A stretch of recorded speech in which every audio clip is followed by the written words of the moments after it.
প্রিয় 21 নম্বর ওয়ার্ডবাসী, প্রিয় কুমিল্লা মহানগরবাসী, আসসালামু আলাইকুম। আপনারা দীর্ঘ 1 মাস রোজা রেখে সিয়াম সাধনের মাধ্যমে আগামীকাল ঈদুল ফিতরের বাংলাদেশের মুসলমানদের সর্ববৃহৎ অনুষ্ঠান ঈদুল ফিতর অনুষ্ঠিত হতে যাচ্ছে। আমি কুমিল্লা বিএনপি মহানগরের সংগ্রামী সভাপতি উদ্বাতুল বারী আবু, বিপ্লবী সাধারণ সম্পাদক ইসুফুল্লাহ টিপু, আমার ব্যক্তিগত পক্ষ থেকে আপনাদেরকে ঈদুল ফিতরের শুভেচ্ছা জানাচ্ছি।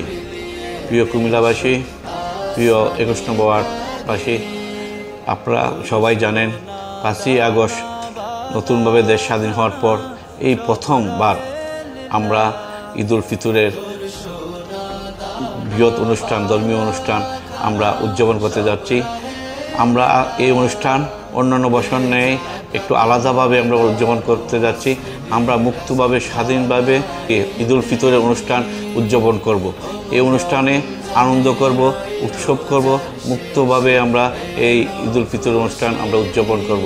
আমি আমাদের নেতা, আগামী দিনের ভবিষ্যৎ, আগামী দিনের বাংলাদেশের রাষ্ট্রনায়ক, আগামী দিনের বাংলাদেশ তারেক রহমানের পক্ষ থেকে বাংলাদেশের তিনবারের প্রধানমন্ত্রী, আপসীন নেত্রী, গণতন্ত্রের মাতা বেগম খালেদা জিয়ার পক্ষ থেকে আপনাদেরকে ঈদুল ফিতরের শুভেচ্ছা জানাচ্ছি।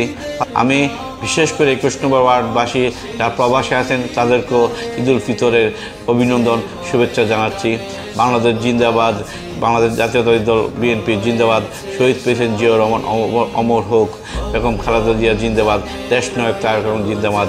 ঈদ মোবারক, ঈদ মোবারক, ঈদ মোবারক।